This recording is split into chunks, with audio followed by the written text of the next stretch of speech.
வணக்கம் வாரியர்ஸ். இது சனிக்கிழமை விலாகு. காலையில் கிளப்புக்கு வந்தோடனே வார்ம் அப் முடிச்சுட்டு இன்றைக்கி ஹிட் ஒர்க் அவுட்னாங்க, அதனால் ஜோதியில் ஐக்கியமாயிட்டேன்.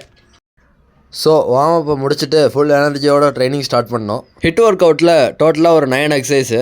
என்னென்னு பார்த்தீங்கன்னா burpees, mountain climb, jump squat, pushups, ஹைனின்னு கண்டினியூஸாக ட்ரைனிங் பண்ணோம். ஸோ டோட்டலாக இந்த 9 எக்ஸசைஸை முடித்தா ஒரு செட்டு. இந்த மாதிரி 3 செட்டு போடணும். டைம் வந்து பார்த்திங்கன்னா ஒரு ஒர்க் அவுட்டுக்கு 30 செகண்டு. அதுக்குள்ளே மேக்ஸிமம் ரெப்பை போட்டு முடிக்கணும். ஒவ்வொரு ஒர்க் அவுட்டுக்கு நடுவுலையும் 30 செகண்ட் ரெஸ்ட்டு. அதுக்கப்புறம் அந்த செட்டு முடிஞ்சதுக்கப்புறம் ஒரு 5 நிமிஷம் ரெஸ்ட்டு. 2வது ரவுண்ட் முடிஞ்சதுன்னா நம்ம சிங்கம் உட்காந்துருச்சு. சுகமாக இருக்கா. டெய்லியும் கொஞ்சம் கொஞ்சம் இம்ப்ரூவ் ஆகிறது தான் இனிமேல் கோலு. ஸோ அதனால் கொஞ்சம் ஃபாலோ பண்ணி சப்போர்ட் பண்ணுங்கள். கொஞ்சம் தொண்டையில் கரகரப்பு, அதனால் வாய்ஸ் மட்டும் கொஞ்சம் அட்ஜஸ்ட் பண்ணிக்கோங்க. டேய் மெல்ல மெல்ல, என்ன செவருக்கு வலிக்கும். லாஸ்ட் செட்டை போட்டு முடிச்சுட்டு வீட்டுக்கு கிளம்பிட்டேன். அதுக்கப்புறம் எப்பவும் சொல்கிற மாதிரி கீப் ஃபைட்டிங் வாரியர்ஸ்.